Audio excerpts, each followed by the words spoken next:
This is JavaScript from the ground up part 1.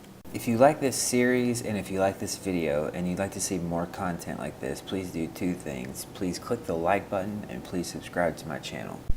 This episode is not going to be highly structured. It's meant to be more of a jam session, so you really need to follow along with me. And it's meant to, this episode in particular is for real beginners with JavaScript. So if that's not you, it's probably not a great episode to start with. Maybe skip to the next one. But if you're a true beginner, this would be really useful. Stick with me, just type everything along, and hopefully it'll help you feel comfortable writing some JavaScript by the end. To get started, open up Chrome and navigate to any website. From the Chrome browser, go to View, Developer, and JavaScript Console. And that should open up something like this. Now, it may open up in a different place, and there is a little menu over here in the top right where you can pop it down into the window.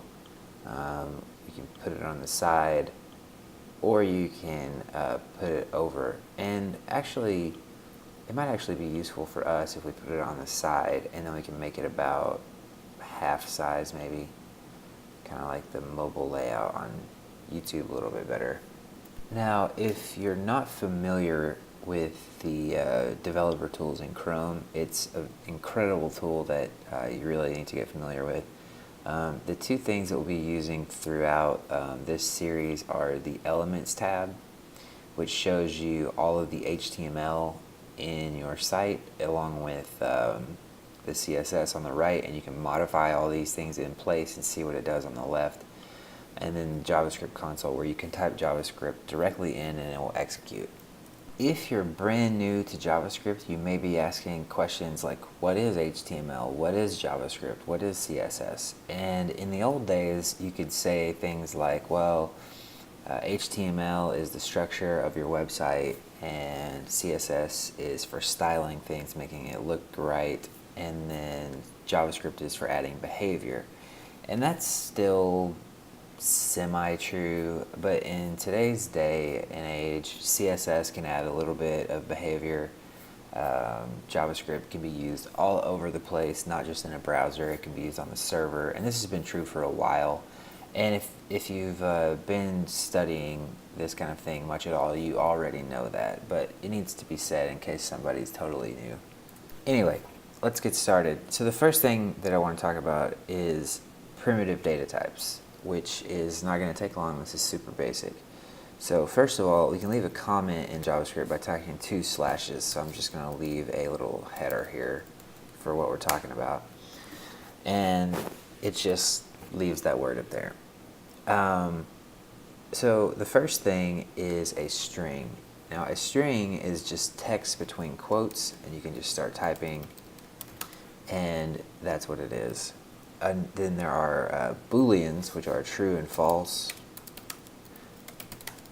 which we'll see how important those are later. There are numbers, which can be integers or floats, if you're familiar with some other language, but they're just considered numbers here.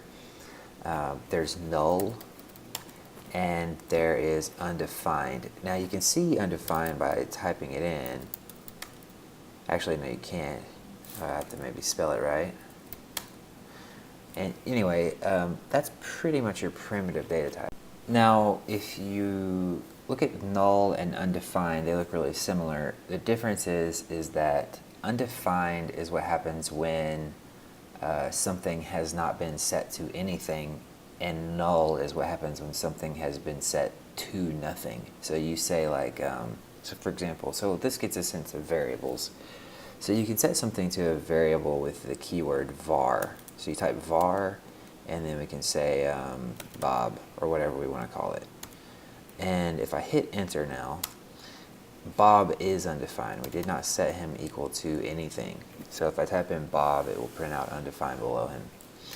Now if I said var Sam, and I say null, now Sam has been set to empty, so if I type in Sam and hit enter, it will print out null. Now obviously I can set other variables or other data types of variables also. I can say var greeting equals hello. I need to put in equals, that minus will not be happy. So greeting,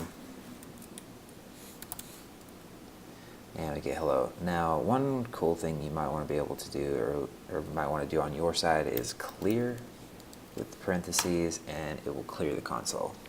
So we've talked about data types and we talked about variables, and I want to kind of jump into something a little bit further along because I like to get to things that are as interesting as possible, as quick as possible. So variables by themselves are a little bit boring, and so are data types. So let's write some functions. So in JavaScript, if you want to write a function, you write function and then you name it. So let's write one called add, and it's going to take in a number 1 and a number 2. And then we need to give it a curly brace, and we can just hit enter. Depending on your version of Chrome, that sometimes I think in the past you had to hit shift enter, kind of like in Facebook Messenger. Anyway, to go to the next line, but it seems to be fine right now. I just hit enter. So to add these numbers together, we can type number 1 plus number 2. And because we're in a function, each one of these things that come through as arguments like this will be set to a variable automatically.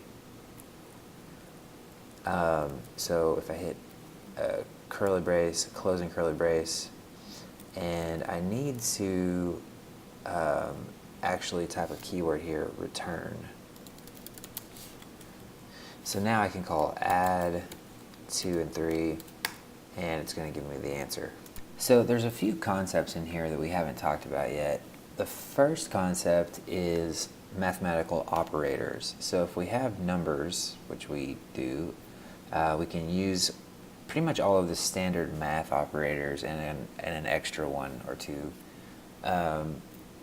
And we can do that like, so we have our 2 plus 3 that we just did, so that's 5. We could do like 2 divided by 3. We do 2 times 3, which is just the star symbol for multiplication. If we want to raise 3, or if you want to raise 2 to the 3rd power, we can do star star, and that will cube 3 in this case. There's one called a modulus, which is something you may not be familiar with, but the idea is that I can take a number and I can divide it by another number and then get the remainder. So like if I do 10 modulus 3, I should get 1. And that's because 3 goes into 10 3 times, and that would be 9. And then you have 1 left over.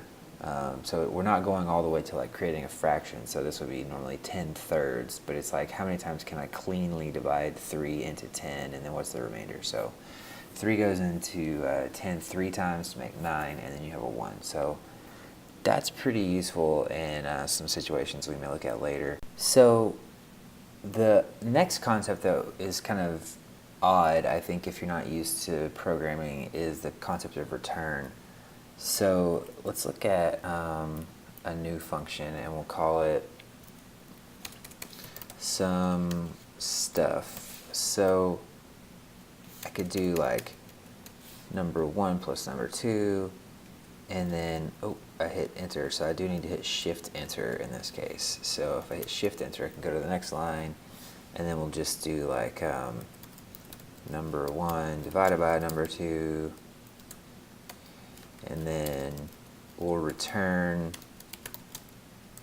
number 1 star star number 2. So now if I do some stuff 2 and 3, I should get 8.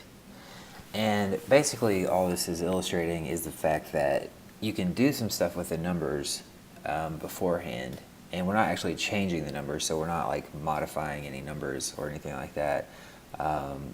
You just do some stuff, and then you return the final thing that you want, and that's the thing that's going to get printed out.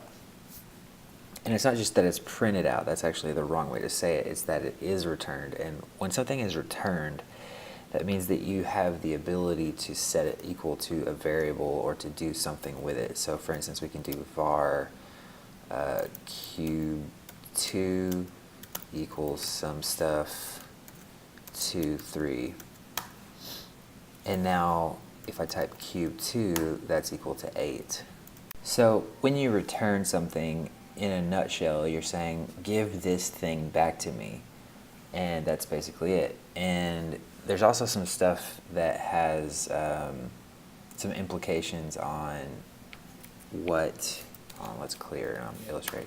There's some implications on the actual execution of the code as well. So like, if I take this and I put it above, and let's do this. Let's do console.log, which is just going to print out to our console what we're doing here. And actually, I'm going to take these away. I'm going to say, I'm just going to, before return, so I'm passing a string into this console.log function, and then after return. So I'm always doing these kind of little experiments to just kind of test how something works. So now we can do some stuff 2, 3, and I'm actually going to not set it equal to anything. I just want to see what happens when I run it. And so it says before return and 8, which is the answer that we wanted, and then nothing. And so like the console.log after return never gets ran because the return has already happened, and so that function says, okay, I'm done. So I inadvertently introduced a very useful concept that I forgot about here, which is console.log. So anytime you want to print something out while you're working in this console session, you can type console.log and then whatever you want. And you can actually pass in multiple things. So you can say hello test, and it will print out both of those, which is useful for when you are going to do something like the following. So if I said, let's say that I did some kind of math calculation and I want to just see the result, I could do result and then like 2 plus 2, and it's going to tell me result 4, which is kind of a nice way to read it. So there's 2 other things we need to talk about to say that we've kind of covered the basics so that we can actually try to start making some stuff pretty soon. So the next thing is just logic, conditional logic. So we looked at true and false as data types earlier, and we can say something like if true do something. So we can say console.log I am here, and it obviously prints out I am here because true is true. So then we can say if false undefined doesn't print out anything because it's not there. Then there's this concept of making something not something. So if you put an exclamation point in front of false, it converts it to true. So that basically reads as if not false, which is obviously true. Now you're pretty much never going to write that kind of code that's just true or false in parentheses, because that's kind of useless. What you will be doing though is writing some kind of variable or something and then doing comparisons all the time. So like now we have an x equal to 4, and I can say if x plus 4 equals 8. Then we can console.log I am here.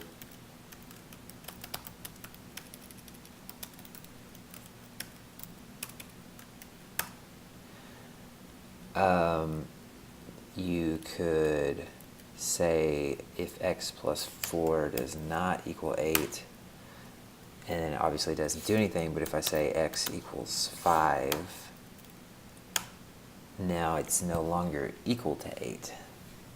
So in case you did not pick that up exactly, let me clear again here. So whenever we do a comparison, so if I say 4 equals 4, it returns back to me the data type true. If I, it returns back the value true, which is a Boolean data type. If I do 4 equals 5, it returns false. So the reason I showed you the original if true kind of syntax is because ultimately whatever we pass in here needs to boil down to true or false. Normally, there's actually conditions where that's not entirely the case, but you need to think of it that way. Like whatever I pass in here needs to evaluate to some kind of true expression.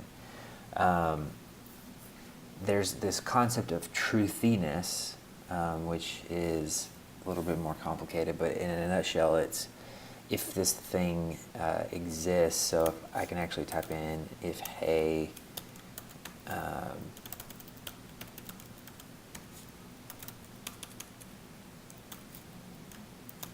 stick with the same thing I've been doing here.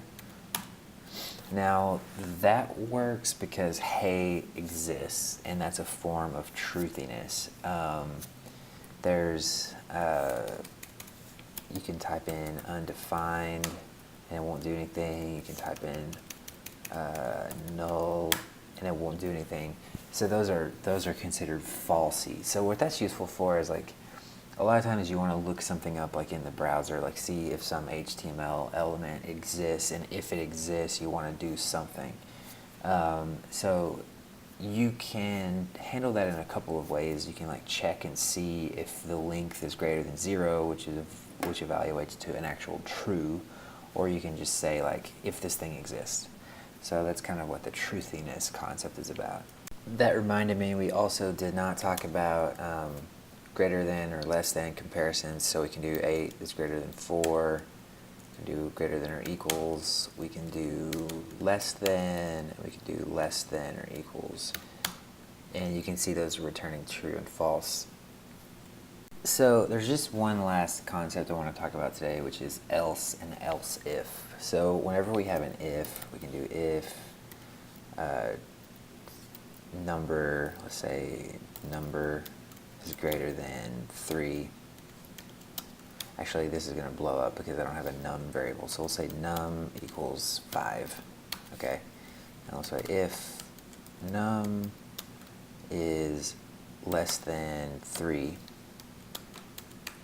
we'll console log that num was less than 3.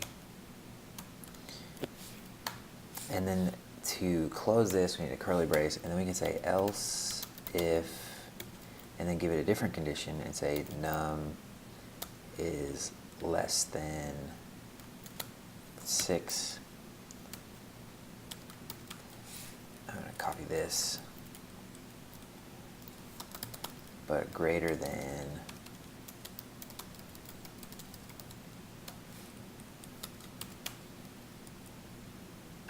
need curly brace here, and I'll just say else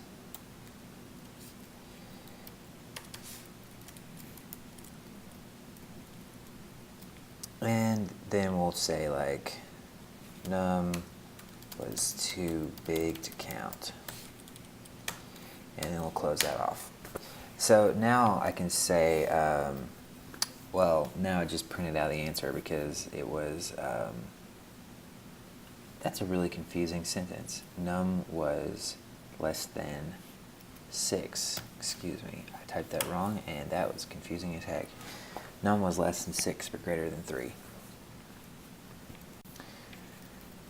So now we can create a function with what we just wrote. We can call it like lazy count, and it takes a num. And then I'm just going to paste in the code that we wrote, and we'll tab that in.